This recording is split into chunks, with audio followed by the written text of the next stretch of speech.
WCLN 1170 Radio and Cable Channel 16 are pleased to present We Should Know, hosted by J.W. Simmons, an upbeat, informative look at people, places, and issues facing our community. This education-based analysis of issues will remain positive and informative as we consider closely what we should know. Welcome back, ladies and gentlemen. We Should Know is on there. I want to thank you for being with us today.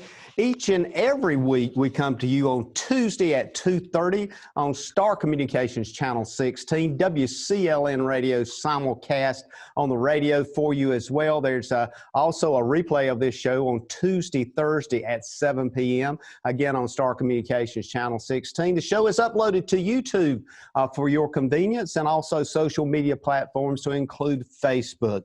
It's our privilege and I would say my pleasure today to have the Commissioner of Insurance of the state of North Carolina, also the State Fire Marshal, Mike Causey, with us. Mike, thank you for taking time to talk with us today. Thank you, J.W., and it's an honor and privilege for me to be with you on your show. I remember when I worked with the Department of Transportation at the Adopt a Highway program, we were talking about litter cleanup in Johnston County, so how time flies.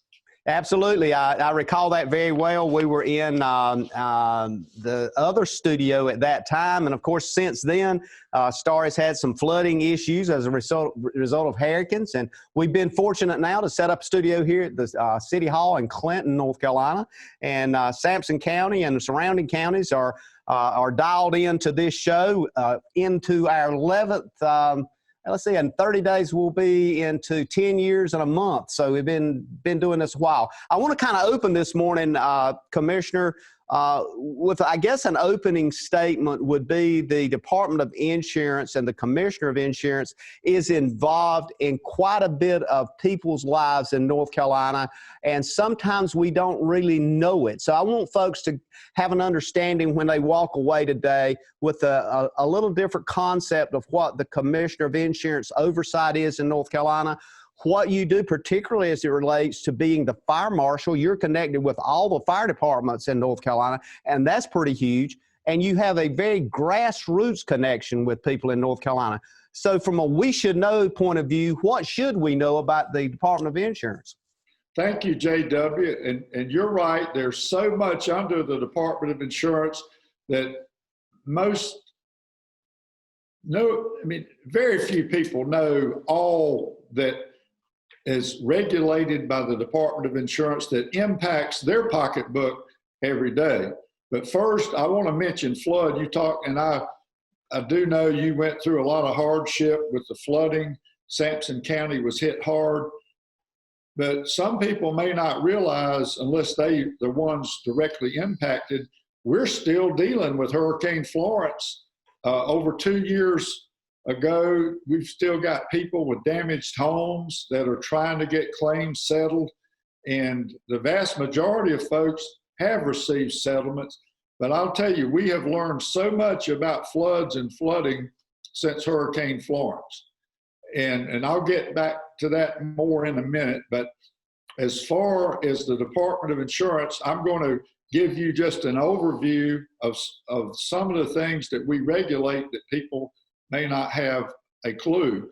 I think first I'll tell you a little about my background and my roots. My roots are deep in rural farming, North Carolina. I'm born and raised on a farm in southeastern Guilford County. We grew produce, livestock, and agriculture is important to me. I grew up on a dirt road. It's a paved road today, a Causey Lake Road. It's a Greensboro address, but I'm not in the city. I'm still in the county. But rural North Carolina is a top priority for me to make sure that I put the spotlight on it and find help any way I can. I've been working closely this year with the United States Department of Agriculture on rural development. And people may think, well, what does the Department of Insurance have to do with the United States Department of Agriculture and rural development? Well, I'll tell you, if it hadn't been for the United States Department of Agriculture, we wouldn't have a lot of the fire departments that we have today in North Carolina. And this is really important this administration, this federal administration in Washington, D.C., the past 4 years has done more to help rural North Carolina than any other state in the United States of America. And I bet most people don't realize that over $6 billion, that's with a B, $6 billion have been pumped in to the rural counties. And just a couple of quick examples of fire departments. There's a fire department in Jones County. It was completely destroyed by Hurricane Florence. They lost everything. Had it not been for the Golden Leaf Foundation and the United States Department of Agriculture, they wouldn't be in business today. They built a $2 million building. I was with the United States Department of Agriculture state manager, Robert Hosford, a couple of months ago and watched $690,000 get transferred from the federal government right to the Trenton Volunteer Fire Department to buy a new fire truck. As insurance commissioner, you said it, I'm the state fire marshal. We regulate fire departments, rescue squads.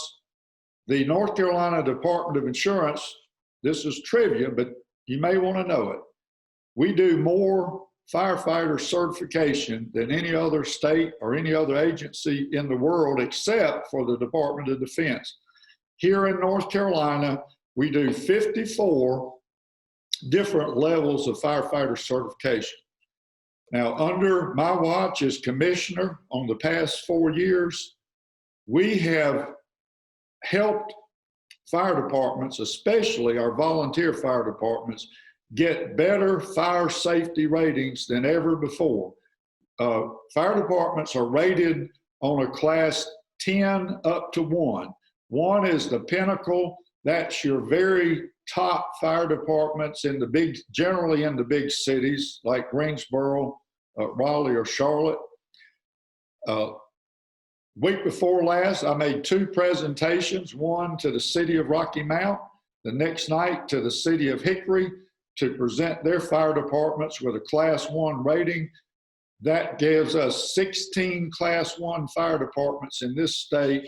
A number of fire departments in Sampson County and adjoining counties have received better, it's called a lower rating, but it really means a better upgrade from a class 9 to a 6. Some have gone from a 6 to a 4 or 4 to a 3. But I'll tell you, we have more class 1, 2, 3, and 4 fire departments in the state of North Carolina today than we've ever had in the history of North Carolina. And that is important because how your local fire department is rated on their fire ratings inspection has a direct bearing on what people in that fire district pay for their homeowners insurance. Now, I will say that I'm the first non-attorney insurance commissioner in the history of North Carolina. Now, that's no disrespect to my attorney friends.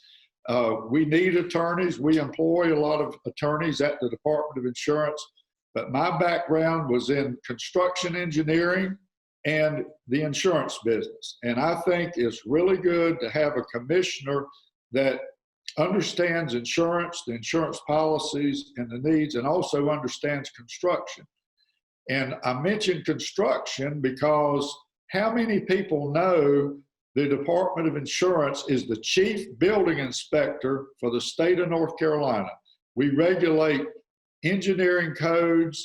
We regulate the State Building Code Council, and we have the final say on anything with building inspection. So if Sampson County or any other county wants to build a school, a government building, a jail, whatever it is, no construction can begin until those plans have been approved and signed off on by the Department of Insurance. Now, how many people would know those things, JW?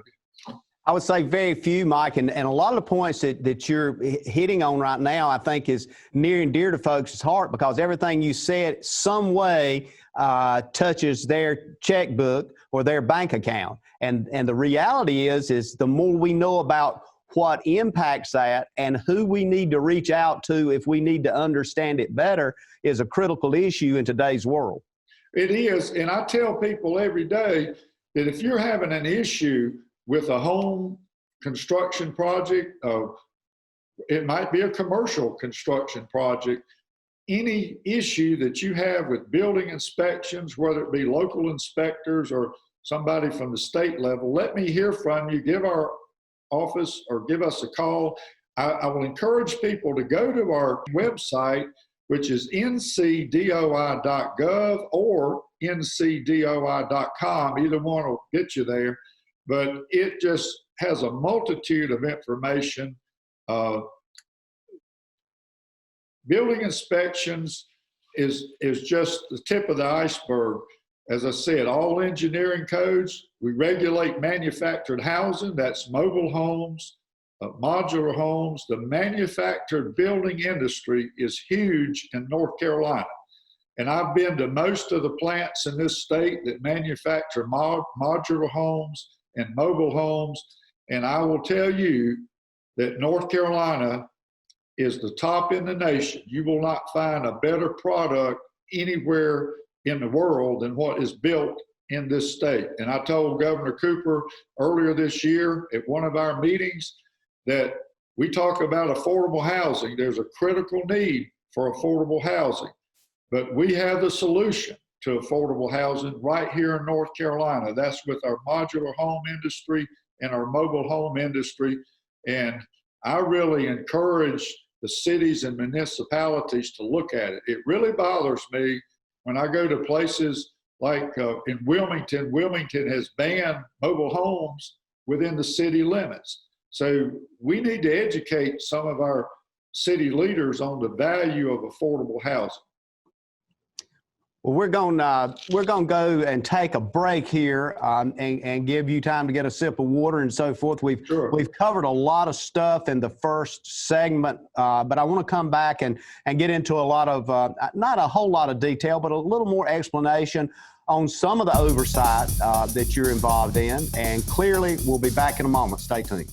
Experiencing slow internet? If you have a fast internet package, the problem is most likely your wireless router. With more devices using Wi-Fi, your wireless router may not be able to deliver the speed and coverage you need. We now have the leading solution to enhance your internet experience. Using small devices in a mesh network, these Wi-Fi appliances cover just about any size home so that all your devices can operate to their fullest potential. Whole home Wi-Fi from Star Communications. Get the most out of your internet connection. Ladies and gentlemen, welcome back. We Should Know It's on the air. I want to thank you for being with us today. My name is J.W. Simmons. I'm your host, and we look forward to seeing you each and every week. We try to bring you informative shows, issues, things you need to know more about, things that maybe you thought, as I do many times, I know a lot about, but then when I get talking with folks like the Commissioner of Insurance, Mike Causey, I discover how little I did know about what's going on with the Department of Insurance.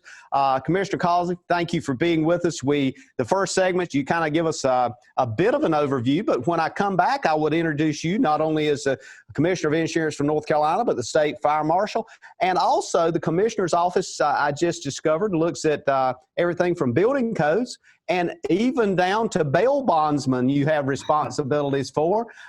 It's quite obvious, as I was doing some prep work and some research, your travel agenda in North Carolina puts you all over this state, and certainly I've seen you at fire departments and other places in the area.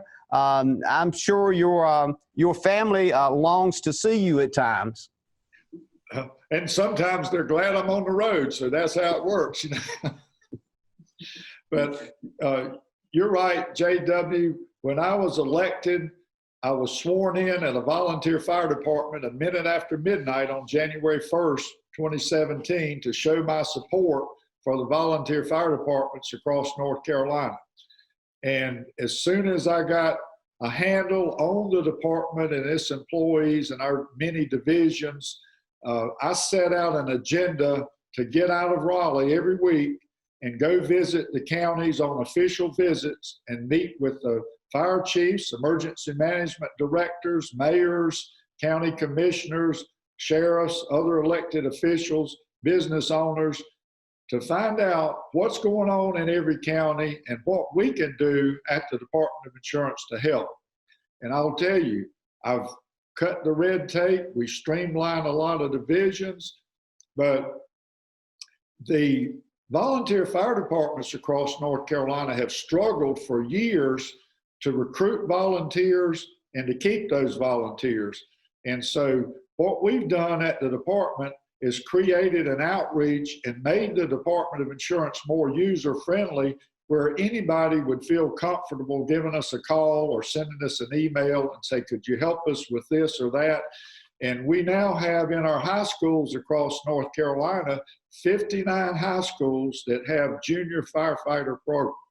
We have volunteer fire departments that had been going into elementary schools. Of course, we can't go into many schools this year with the coronavirus, but to educate our elementary students on fire safety, the importance of smoke detectors, and how to have an escape plan in the event of a fire in your home. This has saved countless lives from these programs. 3 years ago, we had 138 people die in North Carolina in house fires. That is tragic. Half these fires, or close to half, were started on cook stoves. People leaving something on the stove, forget about it, they get a phone call, and the next thing you know, their house is on fire. Another significant cause of those house fires were heaters, space heaters, electric heaters, kerosene heaters, that people do not follow safety precautions. Maybe they bought a new electric space heater and put it next to the upholstery or curtains, and they fall asleep and the house catches on fire. So last year we had 118 people die in house fires. This year we've had 86 people die in house fires. We are bringing the numbers down by what we're doing with smoke detector campaigns and all that, but it's still way too many people dying in house fires, and we're trying to bring that to the public's attention. And I want to salute and praise our first responders, our firefighters, our law enforcement, and of course this year, even our healthcare workers and grocery store workers that are keeping us safe. I don't know if you can see this, but I've got a bracelet here that I wear every day. It's got all of our branches of military. I'm a veteran of the United States Army, served as a military police officer overseas, but I wear this bracelet every day to show my support for our military and our veterans and our first responders. It has police and fire on here as well. And these are folks that keep us safe every day. And the rest of us sometimes take it for granted because they're on call 24/7. And I just want to show my support as Commissioner of Insurance and State Fire Marshal. Mike, one of the things I noticed too, not only with exemplary record in the United States Army, you also played the trombone in the military band as well. I thought that was just an attribute that a lot of folks overlook. Well, I tell people I had a well-rounded military experience. I served as a military police, and I had the good fortune of getting selected to join the United States 29th Army Band and got to play my trombone for different events in parades, dance bands. And when I came back from overseas, I actually enjoyed that so much. I served in the North Carolina National Guard 440th Army Band out of Raleigh, and later the 108th United States Army Reserve Band out of Charlotte. So I just really appreciate the music that our military has, and some of the best musicians in the world are in the United States Navy Band, Marine Corps Band, and Army Band, Air Force Band, Coast Guard, all of our services. And so music is part of what we do. We don't have a band at the Department of Insurance, I'm sorry to say, but we do have some musicians and probably could start one. Well, we want to thank you for your service, and also I would add to that the military is a multifaceted organization when we talk about the specialty areas and that. And I'm always just admire the kind of work and the talent that the military brings. We've interviewed folks here from the Golden Knights right on around, and it's just amazing when we see the quality of people that we see not only in our military, but folks that have gone through the military experience and come out. Well, we wouldn't be here today in the land of the free if it weren't for our military. And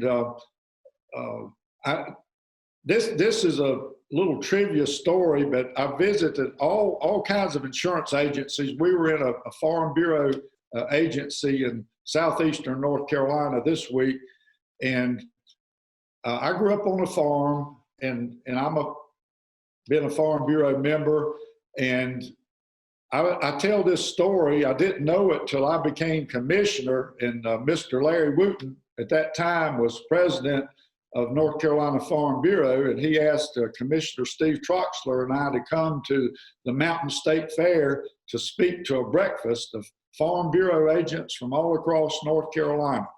Mm-hmm. And when I got up to make my remarks, I thanked all the insurance agents across the state for what they do. And I told the story of my Uncle Mitchell Causey, my dad's brother, served in World War II. And, you know, World War II veterans never really talked about their service overseas that much, but they're the greatest generation. And I said, Uncle Mitchell worked his whole life in the insurance business with Farm Bureau, agency manager in Alamance County, was a district sales manager. And one of the attorneys with Farm Bureau, Steve Carroll, said, I'll tell you something about the commissioner's uncle that he may not know. The Farm Bureau Mutual Insurance Company started in Greensboro in 1953, and my uncle Mitchell Causey wrote the very first automobile insurance policy ever written in the state of North Carolina by Farm Bureau.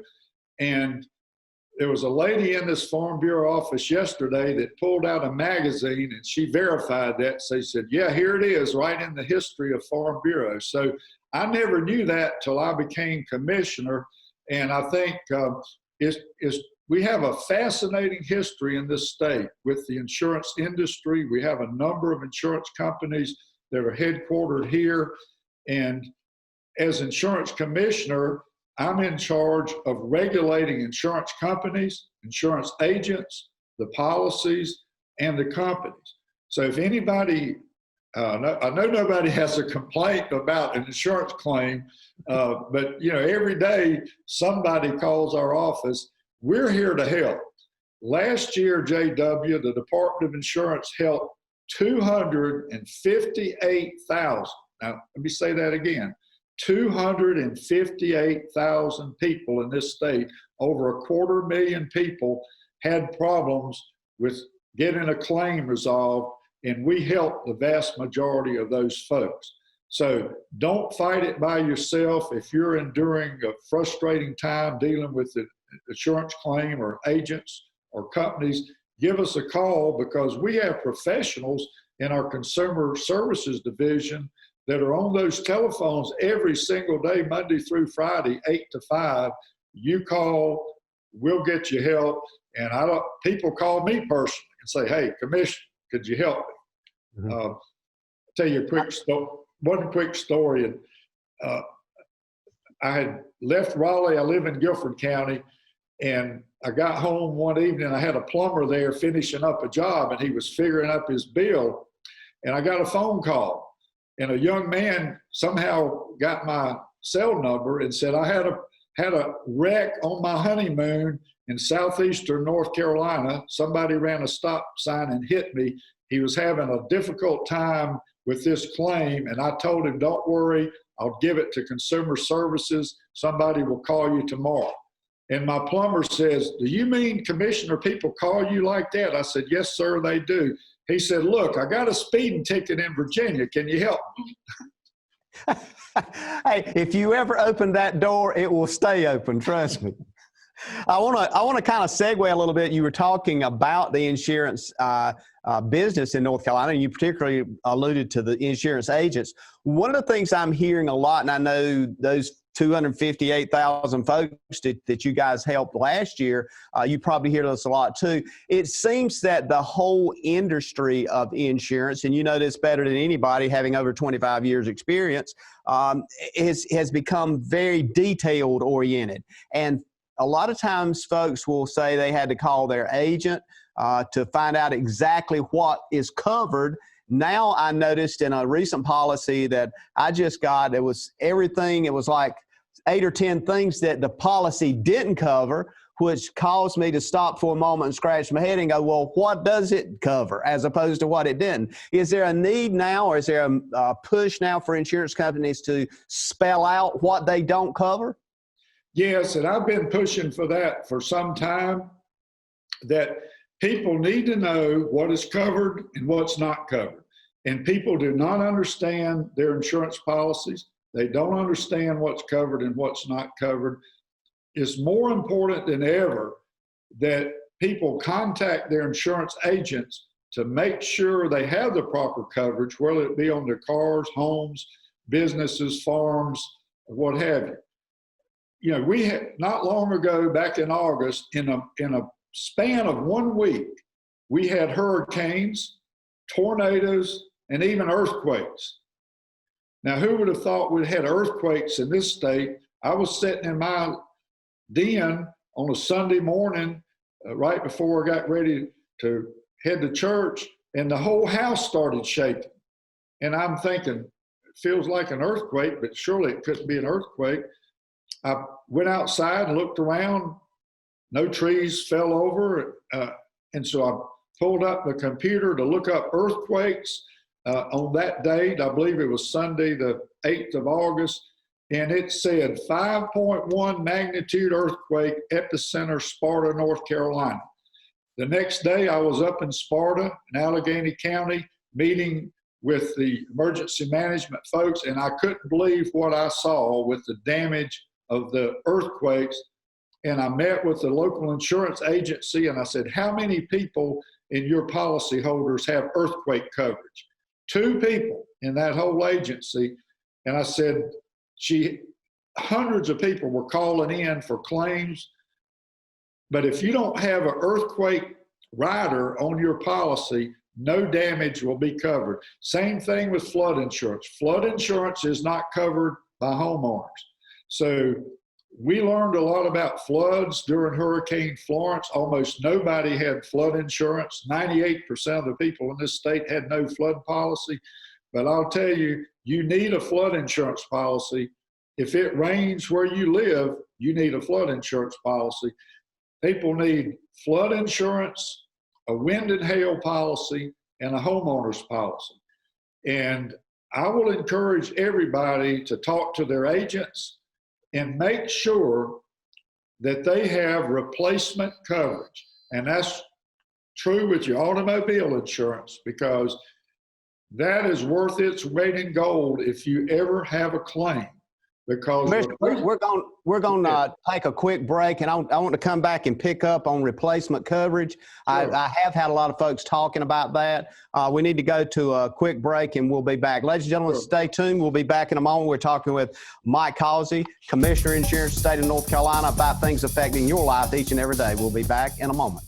You come out to replace a bad sensor, and that has a 5-year commitment to my contract, and you don't tell me? Here's your sign.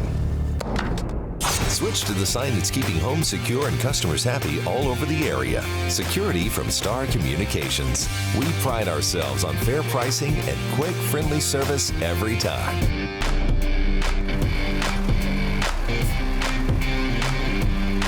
Somebody trying to break into this place? Security from Star Communications. Ladies and gentlemen, welcome back. We Should Know is on the air. We're coming to you from Star Communications. I'm your host, J.W. Simmons. We're talking with Mike Causey, the insurance commissioner of the state of North Carolina. And I hope you've been listening, because the first two segments we've talked a lot about not only what he does and is responsible for, but about the person, Mike Causey, over 25 years experience in the insurance business. Heavens knows his family members actually started some of the insurance here in the state in 1953, as he expressed to us. Mike, I want to thank you for being with us and taking your time, because obviously you're a very busy person, particularly in the subject that we went to break on. You were talking about the importance of such things as earthquake insurance. Who would ever imagine that you would need insurance for earthquakes? I want you to pick up on that and particularly talk about those caveats on policies that folks just, I guess, we overlook because we think about wind and we think about fire. That's right. And I got a real eye-opener, JW, back on August 8th, when we had that earthquake up in Sparta and Allegheny County, that people all across North Carolina felt the shocks. And it did tremendous damage in Sparta. I took a tour of a VFW hall built in 1930 that had severe damage. I mean, the walls were cracked. It was moved off its foundation. And they were just trying to see if we could save the building. We're over engineering, so our engineers went up and helped assess the damage. But it got me to thinking, after I talked with the local agent, if you don't have an earthquake rider on your policy, and we do have an earthquake, you won't be covered. And what shocked me is I looked up, and this is from the U.S. Geological Survey. They're the outfit that monitors earthquakes. And on August 8th, when I looked up the earthquake that had just hit North Carolina, their site said North Carolina had experienced 10 earthquakes in the last 30 days. Now, how many people in this state would have ever dreamed that? And since that August 8th, we experienced 10 or 12 more earthquakes that were more minor earthquakes. But earthquake riders is just like adding the flood coverage on your policy. It's not tremendously expensive. They're anywhere from $100, depending on where you live, anywhere from $180 or so a year to maybe $300 or $400 a year. But people have to decide, do I want to take that risk? We talked about replacement coverage earlier. If it is, my number one recommendation would be for everybody that hears this to call their insurance agent and say, do I have replacement coverage on my homeowner's policy? Do I have replacement coverage on my automobile insurance policy? Because if you have a wreck and you're driving a car that's 2 or 3 years old, got some miles on it, and you don't have replacement coverage, you're going to be in a bad shape when that claim gets settled, because you're going to get very little because of depreciation. If you have replacement coverage, you can walk away with a brand new vehicle. So it is very valuable when it comes time to settle that claim. If your household items are destroyed, when you file that claim, you have to prove every item that you purchased, what year you bought it, how much you paid for it, down to your socks and underwear. Now, how many people can do that? It's very difficult. My parents almost died. They escaped, but right before Christmas, their house burned and they lost everything they owned. Been in the same house for 32 years, never filed an insurance claim. I was in the insurance business and thought, well, this won't be so hard. It was an absolute nightmare trying to document all of these things. So I just implore everybody, take pictures of everything you own, get your cell phone out, video your household belongings, write down serial numbers of any electronics or power equipment in case they're stolen or destroyed, and call those agents and make sure you've got that replacement coverage. It'll be the best day's work you ever did. I think that's good advice, particularly when we think about flood in the area that we're in now. You alluded to that a while ago, and the flood insurance is so critical for folks. There's areas that we had the folks on with the National Weather Service a while back, and they talked about how this part of the state is almost kind of a vortex as far as inclement weather, particularly with hurricanes, and flooding is a greater part many times of that damage. Well, when Hurricane Florence hit, I was down in every disaster county every week at the floodwaters, as you all have experienced. I met with the victims. I worked side by side with FEMA, worked with all other major insurance companies, helping people settle claims. We had 88,000 people in North Carolina that had damage that filed insurance claims with their homeowner's policy that got zero because it was flood damage. I asked FEMA in 2018 in September, how many flood insurance policies do we have in this state? And out of 10.5 million people and almost 4 million homeowners, we had less than 135,000 flood policies. And I went on a mission to educate the public. We teamed up with the real estate agents, the insurance agents, and my Department of Insurance had classes all across this state on flood insurance. It was a 4-hour class. The real estate agents and the insurance agents get continuing education credits.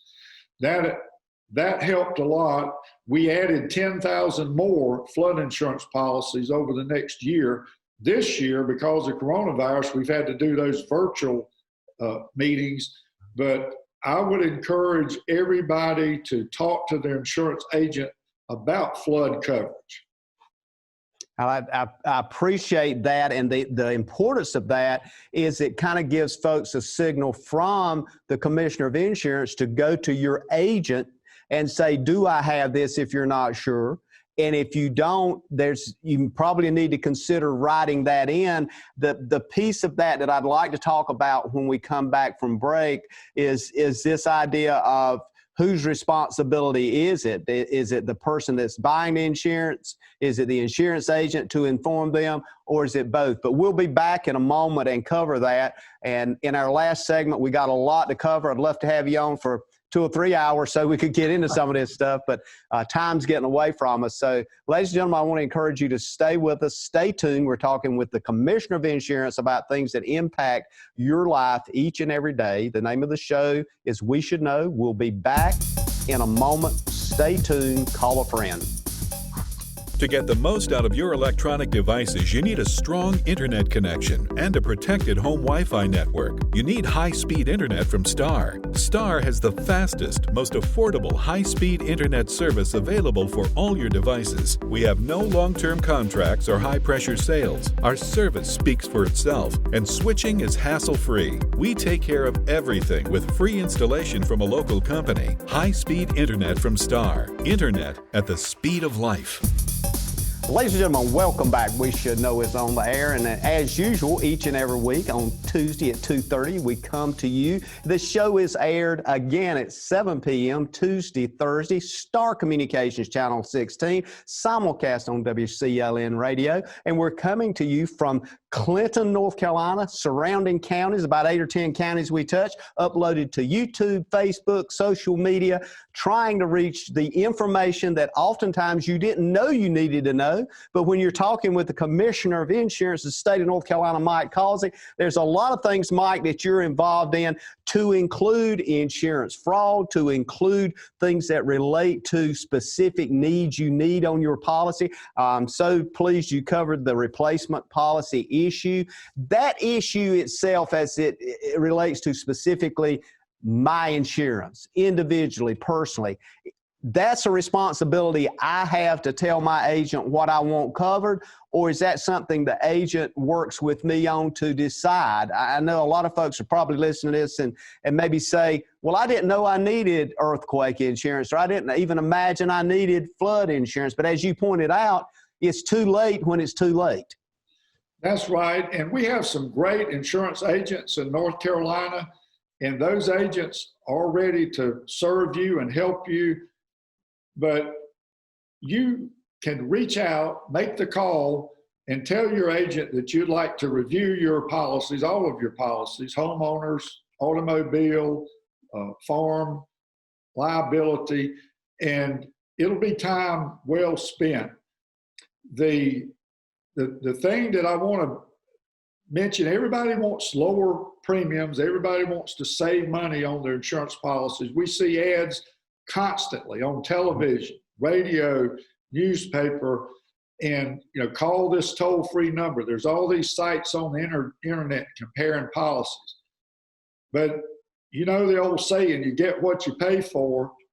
And some of the most complaints we get, I would say, are from the companies that sell and they market their policies without insurance agents.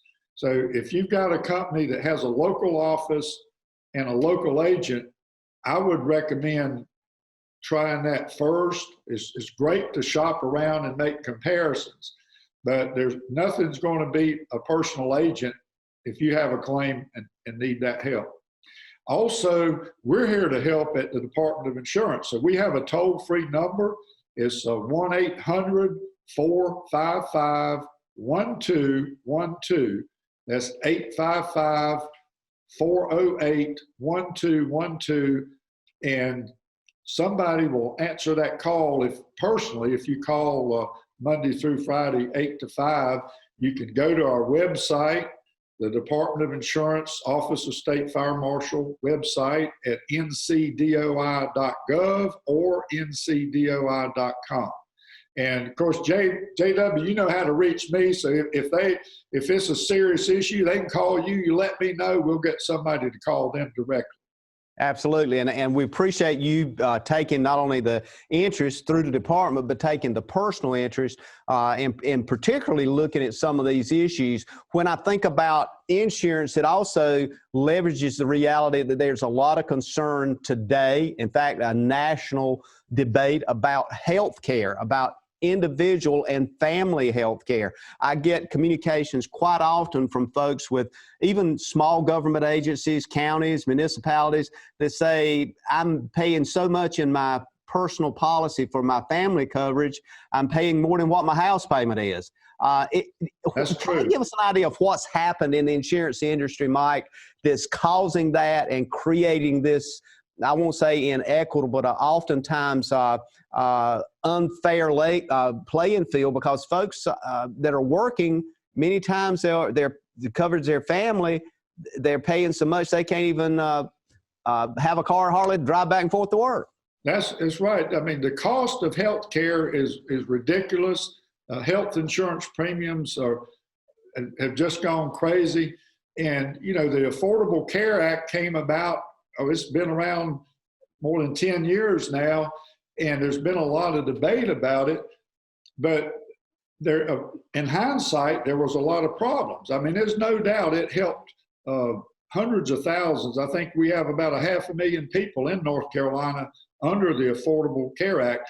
And I've worked hard with Blue Cross to help consumers. And you may have seen the announcement recently that Blue Cross is giving back money to their policyholders under those plans under Affordable Care Act.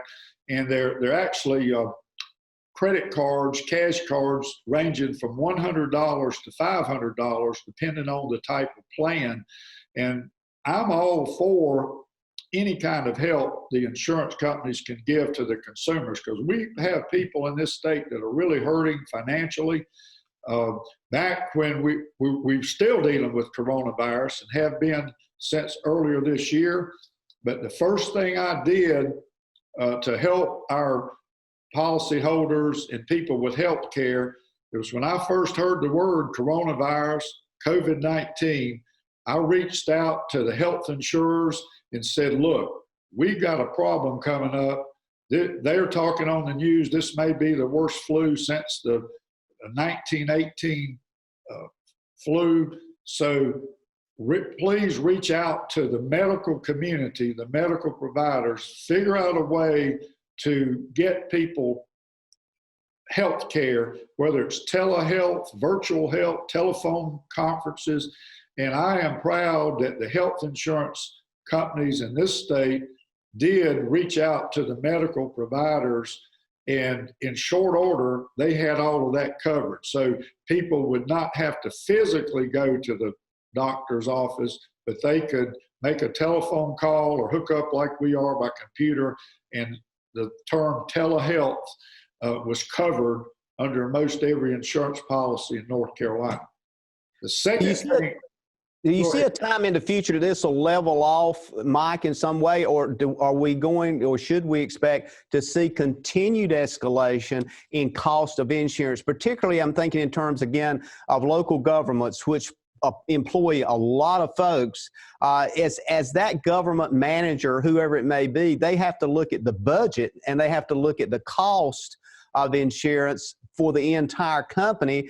And so somehow somebody's got to pay for it. And right. the individual can only leverage so much on their budget.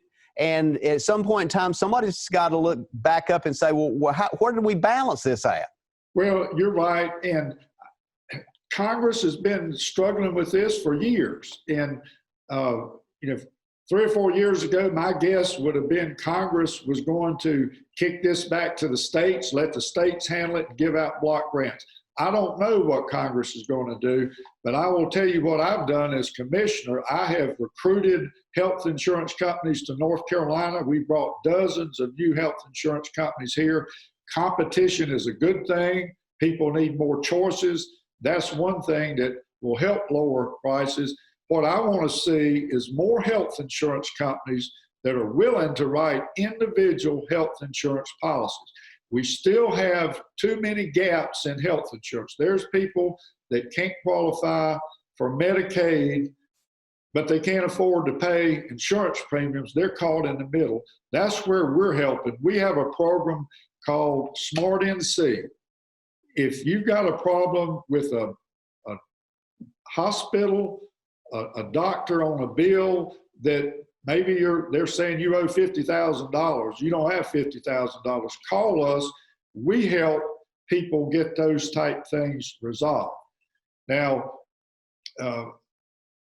nobody's going to single-handedly solve this healthcare crisis, but one of the big factors that's driving up rates is fraud. We have healthcare fraud.